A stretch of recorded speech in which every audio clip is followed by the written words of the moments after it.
जय भारत जय द्वितीयांश। So friends, कैसे हैं आप सब? I hope you all are fine. So friends, हम डिस्कस कर रहे हैं क्लास 10th का केमिस्ट्री पोर्शन का chapter metals and non metals. और फ्रेंड्स, आज के लेक्चर में हम डिस्कशन करने वाले हैं अबाउट कोरोजन। ओके, सो चलिए स्टार्ट करते हैं। सो फ्रेंड्स, चलिए समझते हैं कोरोजन क्या होता है।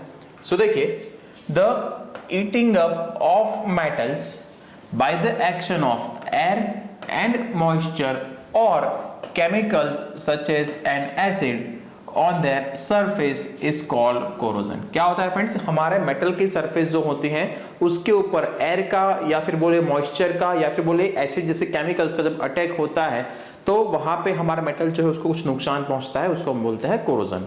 ओके, आगे देखिए, most of the metals corrode when they are kept exposed to moist air। यानी हमारे पास जो मेटल्स हैं उनका जब कोरोजन होता है तो कोरोजन होने का मेन रीजन क्या है कि उनको हम मॉइस्ट एयर के अंदर यानी कि मॉइस्चर के अंदर हम उसको ओपन में छोड़ देते हैं। ओके, आगे देखिए, अगर हम एग्जांपल देखें तो कौन कौन से मेटल का हम कोरोजन होते हुए देखते हैं, तो हम इस चैप्टर में 4 डिफरेंट टाइप के मेटल्स के बारे में बात करने वाला है। फर्स्ट हम डिस्कशन करेंगे कोरोजन ऑफ आयरन, यानी आयरन का कोरोजन किस तरीके से होता है। सेकंड हम डिस्कशन करेंगे फ्रेंड्स कोरोजन ऑफ एल्यूमिनियम, ये भी आपने कई बार देखा होगा। देन हम बात करेंगे corrosion of copper metal and lastly हम डिस्कशन करेंगे friends corrosion of silver metal. तो ये जो मेटल्स है उनका कोरोजन किस तरीके से होता है, कोरोजन अगर हुआ तो वहां पे कौन सा केमिकल रिएक्शन होता है, ये सारी बातें हम इस चैप्टर में डिस्कशन करने वाले हैं, जिसमें आज के लेक्चर में हम डिस्कशन करेंगे कोरोजन ऑफ आयरन। ओके, सो चलिए स्टार्ट करते हैं कोरोजन ऑफ आयरन। सो देखिए क्या होता है, आयरन का कोरोजन किस तरीके से होता है। सो देखिए, when an iron object is left in damp air और वाटर, यानी हमारे पास जो आयरन का मटेरियल है, आयरन मेटल का आपके पास कोई भी अगर कोई चीज है उसको अगर आपने डैम्प एयर के अंदर, डैम्प एयर का मतलब क्या है कि जिसमें ऐसी एयर, देखिए एटमॉस्फेयर के अंदर वाटर के पार्टिकल्स या फिर मॉइस्चर जो है वो थोड़ा बहुत अमाउंट के अंदर होता ही है। अगर मानसून का सीजन है तो वहां पे आप देखोगे कि जो मॉइस्चर है उसका पोर्शन ज्यादा होगा, उसका प्रपोर्शन ज्यादा होगा। लेकिन नॉर्मल सिचुएशन के अंदर भी, दूसरे सीजन्स के अंदर भी थोड़ा बहुत तो मॉइस्चर जो है वो अवेलेबल होता है एटमॉस्फेयर के अंदर। ओके, तो उस टाइप की एयर जो है उसको हम बोलते हैं डैम्प air. So when an iron object is left in damp air for a considerable time, यानी अगर आपने लॉन्ग टाइम के लिए उसको छोड़ के रख दिया है, तो अगर आपने 2 मिनट 5 मिनट या 1 घंटे अगर आपने हमारा जो आयरन का मेटल है, आयरन का मटेरियल है, उसको अगर आपने छोड़ दिया ओपन में, तो उससे कोरोजन जो है वो इतना फास्ट या फिर इतना उसके ऊपर देखने को नहीं मिलेगा। लेकिन अगर आपने बहुत लॉन्ग टर्म के लिए आयरन के मटेरियल को छोड़ दिया है, ठीक है, ओपन एयर के अंदर, so it gets covered with a red brown flaky substance called rust। Okay, तो हमने देखा है कि आयरन जो है उसका रस्टिंग होना स्टार्ट हो जाते हैं। अब आपके पास हम देखिए रूटीन लाइफ के अंदर हम ऐसे बहुत सारे एग्जांपल्स देखते हैं जहां पे हम आयरन के मटेरियल का यूज करते हैं। आपका जो घर का गेट होगा वो आयरन से बना हुआ होगा, आपके कार जो है, बाइक जो है, उसके पार्ट्स जो है, साइकिल जो होती है उनके जो पार्ट्स है वो भी आयरन से बने हुए होते हैं। तो आप उनको ना चाहते हुए भी उनको आपको ओपन एयर में छोड़ना पड़ता है। तो उससे क्या होता है कि वो जब एक्सपोज हो जाता है एटमॉस्फेयर के अंदर, तो एटमॉस्फेयर में जो कोई मॉइस्चर पार्टिकल्स अवेलेबल है उसकी वजह से हमारा जो आयरन का मटेरियल है वो किसी के अंदर भी यूज किया है हमने, तो वो जो आयरन मेटल है उसका क्या होगा, उसके ऊपर हमें एक रेड ब्राउन कलर का फ्लैकी सब्सटेंस देखने को मिलेगा, जिसको हम बोलते हैं rusting of iron. Okay, so during the rusting of iron, अगर हम ये बोलते हैं कि आयरन का रस्टिंग हो रहा है तो उसमें क्या होता है, यहाँ पे एक और चीज ध्यान रखिएगा, रस्ट वर्ड जो है वो सिर्फ हम आयरन के लिए ही यूज करते हैं। बाकी सारे जो एलिमेंट्स हैं या फिर ऐसा बोले कि बाकी सारे जो मेटल्स है उनका जब कोरोजन होता है तो वहां पे रस्ट वर्ड या फिर रस्टिंग वर्ड यूज नहीं करते हैं। रस्टिंग वर्ड हम सिर्फ आयरन के लिए ही यूज करते हैं। तो आयरन का के ऊपर जब कोरोजन लगता है तो उसको बोलता है रस्टिंग होना। ओके, तो जब रस्टिंग हो रहा है आयरन के ऊपर या फिर आयरन का कोरोजन हो रहा है तो वहां पे केमिकल रिएक्शन कौन सा हो रहा है। सो देखिए, during the rusting of iron, iron metal combines with the oxygen of air in the presence of water. यानी आयरन का जब रस्टिंग होता है तो वो रिएक्ट करेगा ऑक्सीजन के साथ, लेकिन वहां पे एटमॉस्फेयर में वाटर का होना कंपलसरी है। Okay, so during the rusting of iron, iron metal combines with the oxygen of air in the presence of water to form hydrated iron oxide, यानी उसमें वाटर के पार्टिकल्स होंगे जिसका फॉर्मूला है Fe2O3.XH2। फ्रेंड्स, किस type का salt है ये भी हमने डिस्कशन कर लिया है पहले। ओके, और ये जो फॉर्मूला है ये फॉर्मूला है रस्ट का फॉर्मूला। ओके तो अगर आपको पूछा जाए कि आयरन का रस्टिंग हो चुका है या फिर रस्टेड आयरन जो है उसका फॉर्मूला क्या होगा, तो बनेगा Fe2O3.xH2O। अब यहाँ पे x क्या है, x माने 1 2 3 4 मतलब उतने मॉलिक्यूल ऑफ वाटर जो है उसका जुड़े हुए हो सकते हैं, यानी Fe2O3.1H2O भी हो सकता है, Fe2O3.2H2O भी हो सकता है, Fe2O3.3H2O भी हो सकता है। तो यहाँ पे कोई फिक्स नंबर ऑफ H2O के मॉलिक्यूल नहीं होंगे, एक से ज्यादा H2O के मॉलिक्यूल्स इसमें हो सकते हैं जब बात करते हैं रस्टिंग की। ओके अब यहाँ पे एग्जांपल देखिए, तो ये ब्रिज है, कार है, और ऐसे बहुत सारी चीजें हमने हमारे रियल लाइफ के अंदर देखी है जहां पर रस्टिंग जो है वो हो जाता है आयरन के मटेरियल का जब वो एक्सपोज होता है एटमॉस्फेयर के अंदर। क्लियर?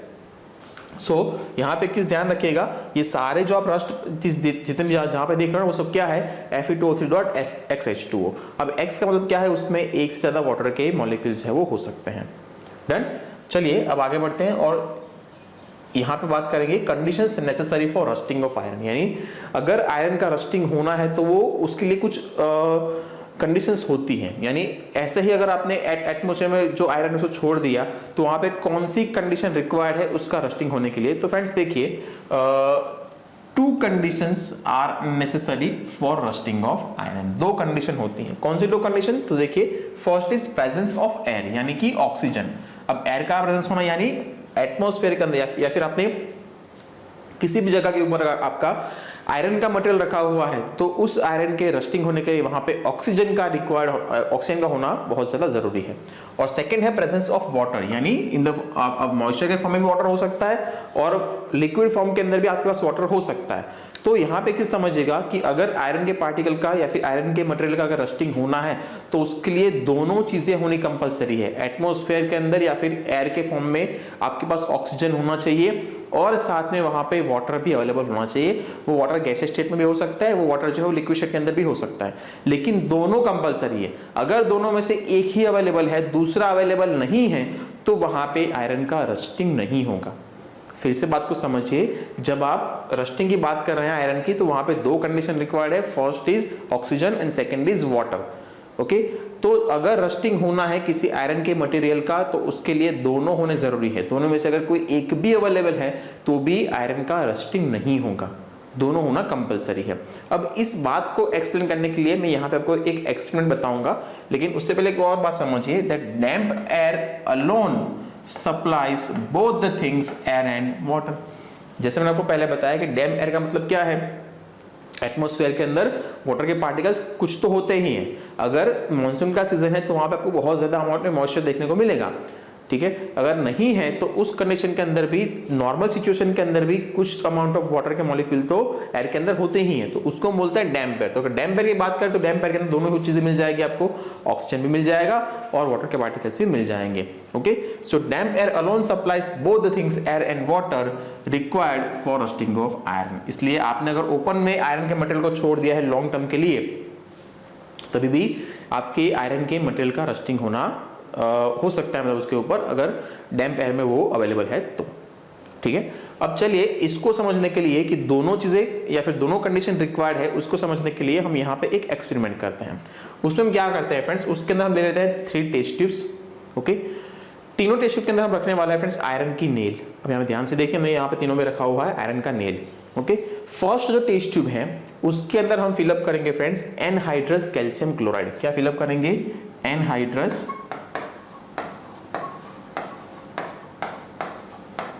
Calcium chloride. ये क्या होता है फ्रेंड्स, एनहाइड्रस कैल्शियम क्लोराइड के आप नाम से समझ पाते हो, यहां पे लिखा है एनहाइड्रस, यानी उसके अंदर वाटर नहीं होगा। और कैल्शियम क्लोराइड जो है वो मॉइस्चर एब्जॉर्बर है, यानी यहाँ पे अगर इस टेस्ट ट्यूब के अंदर थोड़ा बहुत भी अगर H2O गैसियस स्टेट के अंदर भी अवेलेबल होगा तो ये कैल्शियम क्लोराइड जो है तो उसको क्या करेगा, एब्जॉर्ब कर लेगा। यानी कैल्शियम क्लोराइड जो है उसके पीसेस जो यहाँ पे रखे हुए वो क्या करेंगे, इस टेस्ट ट्यूब के अंदर, देखिए टेस्ट ट्यूब के ऊपर हमने कॉर्क लगा दिया है। ओके तो इस टेस्ट ट्यूब के अंदर जितने भी वाटर के पार्टिकल्स होंगे उसको वो एब्जॉर्ब कर लेगा, ठीक है। सेकंड टेस्ट ट्यूब के अंदर जिसमें आयरन नेल है उसमें हम फिलअप करेंगे वाटर, और वो वाटर जो है फ्रेंड्स वो हम इस तरीके से फिलअप करेंगे कि हमारा जो आयरन नेल है वो पूरा का पूरा उसके अंदर इमर्ज हो जाए। और अब उसके ऊपर हम लगा देंगे फ्रेंड्स ऑयल, यानी थोड़ा हम ऑयल जो है उसमें ऐड कर देंगे तो उसके ऊपर अब हम जानते हैं कि ऑयल जो है उसके ऊपर लेयर बना देगा वाटर के ऊपर। ओके और थर्ड जो टेस्ट ट्यूब है उसके अंदर हमने हाफ आयरन नेल जो है वो वाटर के अंदर रहेगी, उतना ही वाटर हमें उसमें फिलअप करना है, ना कि पूरा आयरन नेल इस तरीके से उसके अंदर इमर्ज हो जाए। तो थर्ड टेस्ट ट्यूब के अंदर हमने क्या किया है, जो आयरन नेल है वो आधा वाटर के अंदर रहेगा, आधा ओपन एयर में रहेगा। तीनों के ऊपर हमने लगा दिया हुआ है कॉर्क और उसको ऐसे ही छोड़ देंगे कुछ टाइम के लिए। तो कुछ टाइम, अब मुझे ये बताइए कि तीनों में से किस कंडीशन में हमारी जो आयरन नेल है उसका रस्टिंग होगा। फर्स्ट केस में यहाँ पे आपने क्या किया है, यहाँ पे इसके अंदर मॉइस्चर भी होगा, इसके अंदर ऑक्सीजन भी होगा। यहाँ पे वाटर है लेकिन यहाँ पे ऑक्सीजन नहीं होगा, यहाँ पे वाटर भी है, यहाँ पे ऑक्सीजन भी है। तो किस केस में हमारी आयरन नेल जो है उसके ऊपर रस्टिंग होगा। तो फ्रेंड्स आप ये देखोगे कि जो हमारा थर्ड टेस्ट ट्यूब है ना, उसके ऊपर देखिए, आप यहाँ पे देख पा रहे हो कि उसके ऊपर रस्टिंग जो है आ चुका है। ओके, तो इसका मतलब क्या हुआ कि हम यहाँ से एक बात समझ पा रहे हैं कि जो फर्स्ट टेस्ट ट्यूब है उसके अंदर हमने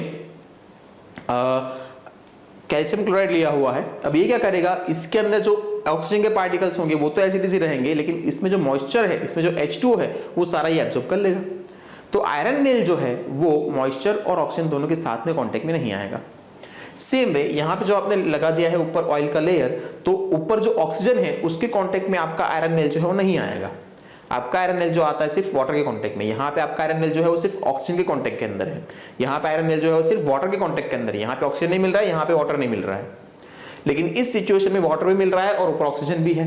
तो उस केस में रस्टिंग जो है वो हम देख पा रहे हैं। तो इसका मतलब क्या हुआ, इसका मतलब ये है फ्रेंड्स कि जैसे मैंने आपको पहले बताया कि आयरन का रस्टिंग होने के लिए दोनों कंडीशन रिक्वायर्ड है, दोनों चीजें साथ में होनी चाहिए, ऑक्सीजन और साथ में वाटर।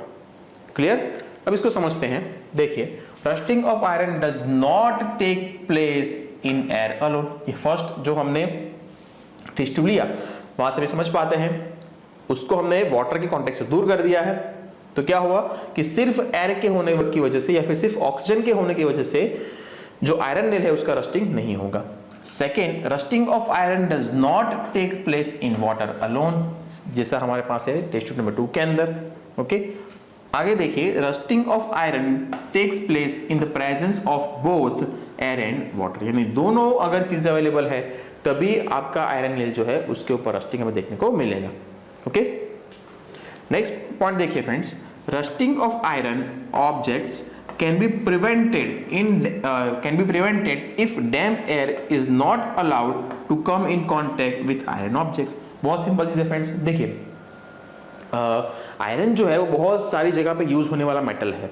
अब अगर हर बार उसका रस्टिंग होता रहेगा तो क्या होगा कि जिस पार्ट के ऊपर रस्टिंग लग चुका है आपको वो पार्ट चेंज करना पड़ेगा, या फिर आपको पूरा का पूरा डिवाइस में पूरी चीज को चेंज करना पड़ेगा। तो बेसिकली क्या है कि रस्टिंग जो हो रहा है वो हमारे लिए यूजफुल नहीं है। आयरन के ऊपर जो रस्टिंग हो रहा है वो हमारे लिए यूजफुल नहीं है और वो बहुत ही ज्यादा एक्सपेंसिव है। ओके, क्यों एक्सपेंसिव है? क्योंकि अगर रस्टिंग होता रहेगा तो हर बार आपको उसको चेंज करते रहना पड़ेगा उस पार्ट को। ओके, तो इसके लिए हमें क्या करना पड़ेगा, उसके लिए हमें हमारे आयरन को डैम्प एयर की कांटेक्ट में से रोकना होगा। किसी ना किसी तरीके से अगर आपने आपके जो आयरन का आपके पास मटेरियल है उसको अगर आपने डैम्प एयर के कांटेक्ट में से रोक लिया तो क्या होगा कि आपका जो आयरन का मटेरियल है वो मॉइस्चर एंड ऑक्सीजन दोनों के साथ में कांटेक्ट में अगर नहीं आएगा तो उसका रस्टिंग नहीं होगा। तो हमें कुछ प्रिवेंशंस यहाँ पे करने पड़ेंगे जिसकी मदद से हम हमारे आयरन को रस्टिंग होने से बचा सकते हैं। तो कौन से प्रिवेंशंस को हम यूज कर सकते हैं, तो चलिए वो देखते हैं। So preventions of rusting of iron, यानी कैसे हम प्रिवेंट कर पाएंगे उसको, तो चलिए वन बाय वन वो डिस्कशन करते हैं। First, rusting of iron can be prevented by painting. Simple चीज है फ्रेंड्स, अगर आपने देखिए यहाँ पे रॉड जो है वो रस्ट हो चुका है, इसके ऊपर अगर आपने पेंट लगा दिया तो अब क्या होगा, जब इसके ऊपर पेंट का एक कोटिंग आ जाएगा तो आपका जो मेटल है वो एटमॉस्फेयर में जो डैम्प एयर है उसके डायरेक्ट कांटेक्ट में नहीं आएगा। जब आपका मेटल डैम्प एयर के कांटेक्ट में ही नहीं आएगा तो वहां पे रस्टिंग होना पॉसिबल ही नहीं है।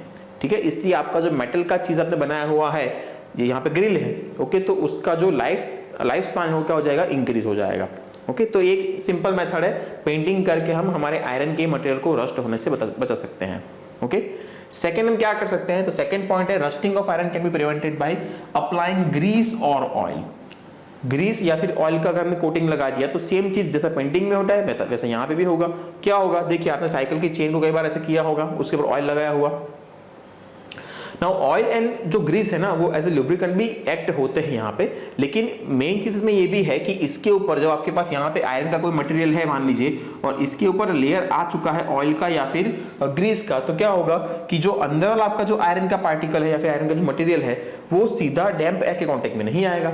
अगर वो नहीं आएगा डैम्प एयर के कॉन्टेक्ट के अंदर तो उसका वो ऑक्सीजन और वाटर दोनों के साथ में कॉन्टेक्ट में ही नहीं आएगा, मतलब वहां पे रस्टिंग नहीं होगा। तो ग्रीस और ऑयल अप्लाई करने से भी हम हमारे आयरन को रस्टिंग होने से बचा सकते हैं, लेकिन ये जो प्रोसेस है वो लॉन्ग टर्म प्रोसेस नहीं है। कुछ ना कुछ टाइम बाद क्या होगा कि ऑयल तो निकल जाएगा, कुछ ना कुछ टाइम बाद क्या होगा कि ग्रीस जो है वो भी निकल सकता है। ओके, तो ये टेम्पररी मेथड्स हो सकती हैं।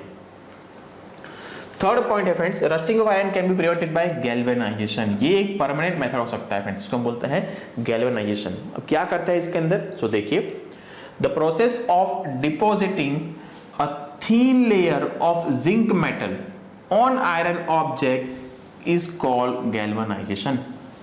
क्या करते हैं फ्रेंड्स हम इस प्रोसेस में, हमारे पास जो आयरन का मेटल का जो मटेरियल होता है उसके ऊपर हम जिंक का कोटिंग लगा देते हैं। यहां पे एक चीज ध्यान रखिएगा, zinc is more reactive than iron, तो आयरन के ऊपर आयरन से ज्यादा रिएक्टिव मेटल का हम लगा देंगे कोटिंग।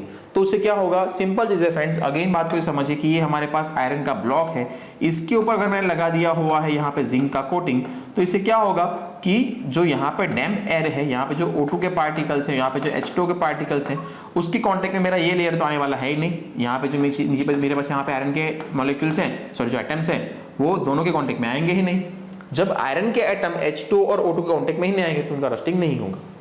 तो उसके लिए हम क्या कर सकते हैं, उसके लिए हम आयरन के मटेरियल के ऊपर जिंक का कोटिंग लगा देते हैं। कैसे लगाते हैं तो समझिए, galvanisation is done by dipping an iron object in molten zinc metal. यानी आपके पास बड़ा सा कंटेनर होता है, उसके अंदर मोल्टन स्टेट के अंदर जिंक मेटल होता है, उसमें हम जो आयरन मेटल उसको डुबोते हैं। ओके, पूरा प्रोसेस जो है वो पूरा लॉन्ग प्रोसेस है, हम इसमें इतना डीप में भी डिस्कशन नहीं करेंगे। ओके, सिंपली हम क्या करते हैं, तो हम जो है वो जिंक जो हमारे पास है, जो है मोल्टन स्टेट के अंदर, उसमें हम ऐड कर देते हैं आयरन को, और वो आयरन जो है उसके ऊपर जिंक का कोटिंग जो है चढ़ जाएगा। Okay, so galvanisation is done by dipping an iron object in molten zinc metal which forms a thin layer of zinc metal all over the iron object. यानी पूरे आयरन के ऊपर जिंक का कोटिंग जो है चढ़ जाएगा, क्योंकि zinc is more reactive than iron. Okay, आगे देखिए, this thin layer protect iron object from rusting because zinc metal does not corrode on exposure to damp air। यानी जब आपने आयरन के ऊपर लगा दिया है जिंक का कोटिंग, तो अब आपका आयरन का जो मटेरियल है उसका रस्टिंग जो है वो नहीं होगा। मैंने आपको बता दिया ऐसा क्यों नहीं होता है, क्योंकि अगर ऊपर जिंक का कोटिंग आ चुका है, मतलब जो आपका आयरन के एटम्स हैं वो डायरेक्ट डैम्प एयर के कांटेक्ट में नहीं होंगे, एक चीज। सेकंड, जिंक जो है वो आयरन के कंपैरिजन में ज्यादा रिएक्टिव है, लेकिन जिंक जो है वो जब उसको आपने डैम्प एयर में छोड़ दिया है जिंक को, तो उसका जो है वो कोरोजन उसके ऊपर नहीं होता है। क्यों नहीं होता है वो हम आगे समझते हैं। ओके, सो देखिए, यहाँ पे ऐसे मटेरियल जो है आप यहाँ पे देख पा रहे हो, आपके पास बकेट है, ठीक है, नट बोल्ट जो हम यूज करते हैं, आयरन के ब्लॉक्स हैं ऐसे बहुत सारे, तो बहुत सारी जगह पे फ्रेंड्स हम आयरन का यूज करते हैं, लेकिन वो आयरन जो है वो हम उसको कर देते हैं गैल्वेनाइज, यानी उसके ऊपर लगा देते हैं जिंक का कोटिंग। क्लियर? अब आपको यहाँ पे एक क्वेश्चन होगा that how a more reactive metal zinc is able to protect iron from rusting. देखिए, जनरली क्या होता है, जो मोर रिएक्टिव मेटल होता है वो ज्यादा फास्ट रिएक्शन करेगा। यानी आप ये समझ सकते हो कि जिंक अगर ज्यादा रिएक्टिव है तो उसका कोरोजन फास्ट होना चाहिए कंपेयर टू आयरन, लेकिन ऐसा नहीं होता है। तो हम आयरन के ऊपर हमने लगा दिया जिंक का कोटिंग, लेकिन जिंक भी रिएक्टिव मेटल है तो उसका भी कोरोजन हो सकता है। तो क्या जिंक का कोरोजन नहीं होता है? तो फ्रेंड्स, जिंक का कोरोजन होता है। कैसे होता है वो समझिए, और क्या होता है उसमें वो समझिए, और फिर भी हम क्यों जिंक को यूज करते हैं, उससे ही गैल्वेनाइजेशन क्यों करते हैं वो समझते हैं। सो देखिए, the action of air on zinc metal forms a very thin coating of zinc oxide all over it। यानी क्या होता है फ्रेंड्स, हम यहाँ पे एक लेते हैं, मान लीजिए आयरन का ब्लॉक, इस आयरन के ब्लॉक के ऊपर हम लगा देते हैं उसका, अगर हम कर देते हैं गैल्वेनाइजेशन, तो उसके क्या होगा, उससे इसके ऊपर आ जाएगा जिंक का एक कोटिंग। ओके, तो ध्यान से देखिए, हमने एक आयरन का ब्लॉक लिया हुआ है, उसके ऊपर हमने लगा दिया है जिंक का कोटिंग। अब क्या हुआ यहाँ पे देखिए, बहुत मोटा जिंक का लेयर है, तो इससे क्या होगा कि आयरन जो है उसके जो एटम्स हैं वो डैम्प एयर के कांटेक्ट में नहीं आएंगे, तो ये जिंक जो है उसने आयरन का रस्टिंग होने से उसको प्रिवेंट कर दिया।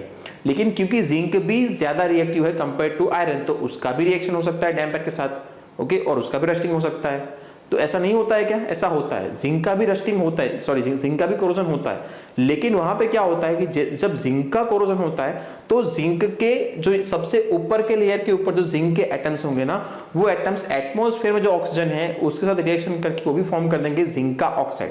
लेकिन उससे क्या होगा कि वो जिंक का ऑक्साइड जो है ना, उसका एक बहुत बड़ा लेयर जो है यहाँ पे, सॉरी थिन लेयर जो है वो आपको यहाँ पे मिल जाएगा। अब इससे क्या होगा कि जब जिंक के ऑक्साइड का लेयर पूरा ऊपर चढ़ चुका है, तो उससे ये होगा कि अब जिंक ऑक्साइड के नीचे जो जिंक के एटम्स है ना, वो जिंक के एटम्स एटमॉस्फेयर में जो डैम्प एयर है उसके कांटेक्ट में नहीं आएंगे। जब जिंक के मेटल जिंक के जो एटम है वो अगर डैम्प एयर के कांटेक्ट में नहीं आएंगे तो उनका कोरोजन नहीं होगा, उनका कोरोजन नहीं होगा तो आयरन का कोरोजन भी नहीं होगा। ठीक है, तो यहां पे एक प्रोटेक्टिव लेयर जो है वो जिंक ऑक्साइड का बन जाता है on zinc metal. Clear? So देखिए, zinc oxide coating is hard and impervious to air, यानी वो एयर में जो अब जो ऑक्सीजन और H2 है उसका तो रिएक्शन नहीं करेंगे, okay, and hence prevents the further corrosion of zinc metal. यानी जब यहां पे आप देख पा रहे हो कि जब ये जिंक ऑक्साइड का लेयर आ चुका है, देखिए ये जो आप पार्ट देख रहे हो ग्रे कलर का, वो क्या है? वो हमारा जिंक मेटल है, ओके, और जो ब्लैक पार्ट देख रहे हो वो क्या है? जिंक का ऑक्साइड है। तो अब क्या हो चुका है कि जिंक का ऑक्साइड का लेयर होने की वजह से जिंक जो है वो डायरेक्ट एटमॉस्फेयर में जो डैम्प एयर है उसके कांटेक्ट में नहीं आएगा, और उसकी वजह से जो जिंक है उसका कोरोजन भी नहीं होगा, और अगर जिंक का कोरोजन नहीं हो रहा है तो हमारे आयरन का कोरोजन भी नहीं होगा। ठीक है, आगे देखिए, the galvanised iron object remains protected against rusting even if a break occurs in the zinc layer. ये इंपॉर्टेंट चीज है, इसको समझिएगा। मान लीजिए यहाँ पे कहीं से, फॉर एग्जांपल कहीं से कुछ रीजन होने की वजह से यहाँ से जिंक के ऑक्साइड का लेयर जो यहाँ से निकल चुका है, मान लीजिए जिंक के ऑक्साइड का लेयर जो निकल चुका है, तो इससे क्या होगा कि इससे अगेन ये जो, अब देखिए जिंक के कुछ रीजन कुछ भी हुआ, मान लीजिए किसी ने उसको फेंका है या फिर कुछ हुआ है, ठीक है, तो उससे क्या हुआ कि थोड़ा बहुत जिंक की ऑक्साइड का लेयर जो है निकल चुका है। तो अब क्या होगा कि ये जो जिंक मेटल है वो अगेन एक्सपोज हो गया, तो उससे आयरन जो है उसका रस्टिंग स्टार्ट नहीं हो जाएगा। क्यों नहीं हो जाएगा? क्योंकि सिर्फ जिंक के ऑक्साइड का लेयर निकला हुआ है, अभी जिंक तो वहां पे है ही। तो अगेन क्या होगा कि अगेन यहाँ पे जो जिंक मेटल है वो फिर से एटमॉस्फेयर में जो ऑक्सीजन होगा उसका रिएक्शन करेगा, और यहाँ पे अगेन एक लेयर बना देगा जिंक के ऑक्साइड का, ऐसे। ठीक है, तो फिर से हमारा आयरन जो है उसका रस्टिंग जो है वो नहीं होगा। हाँ, अगर आपने बहुत मोटा लेयर वहां से निकाल दिया है, मान लीजिए आपने यहाँ से पूरा ही लेयर निकाल दिया है, फॉर एग्जाम्पल आपने पूरा यहाँ से पूरा सब कुछ यहाँ से निकाल दिया है, तो उस केस में आपका आयरन अगर एक्सपोज हो गया एटमॉस्फेयर के अंदर तो फिर उसका रस्टिंग हो सकता है। लेकिन अगर थोड़ा बहुत जिंक का लेयर ऊपर से निकल चुका है तो आपका आयरन जो उसका रस्टिंग होना स्टार्ट नहीं हो जाएगा, क्योंकि अभी भी वहां पे जिंक का लेयर है, और वो जिंक जो है उसका अगेन ऑक्साइड का फॉर्मेशन हो जाएगा। Okay, so the galvanised iron object remain protected against rusting even if a break occurs in the zinc layer. Clear? आगे देखिए फ्रेंड्स, नेक्स्ट बात देखिए किस तरीके से हम हमारे आयरन के ऑब्जेक्ट को प्रिवेंट कर पाएंगे रस्टिंग से। सो देखिए, rusting of iron can be prevented bye tin plating and Chrome plating. यानी जिस तरीके से हम जिंक का लेयर लगाते हैं उसी तरीके से हम टिन या फिर क्रोमियम, टिन भी एक मेटल है, क्रोमियम भी एक मेटल है, तो उन मेटल्स का भी हम उसके ऊपर लेयर लगा सकते हैं। ओके, देखिए क्या करते हैं, tin and chromium metals are resistant to corrosion, यानी उनका कोरोजन जो है वो नहीं होता है। Okay, next, a thin layer of tin और chromium metal is deposited on iron and steel objects by electroplating. यानी हम क्या करते हैं, आयरन या फिर स्टील के ऊपर भी कर सकते हैं। ओके, तो स्टील का मटेरियल हो या फिर आयरन का मटेरियल हो, उसके ऊपर हम टिन या फिर क्रोमियम जो है उसका इलेक्ट्रोप्लेटिंग करते हैं। इलेक्ट्रोप्लेटिंग करके हम क्या करते हैं, उसके ऊपर टिन या फिर क्रोमियम का लेयर जो है वो लगा देंगे। कैसे करते हैं तो समझिए। For example, tin is used for plating tiffin boxes because it is non-poisonous and hence does not contaminate the food kept in them.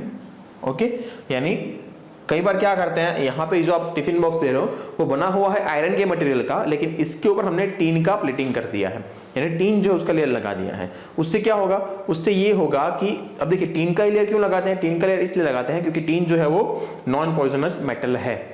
तो उसके अगर आपने फूड अगर रखा हुआ है, अगर आपका गर्म फूड है उसको अंदर रखा हुआ है, तो वो आपके फूड को कंटेमिनेट नहीं करेगा, उसको खराब नहीं करेगा।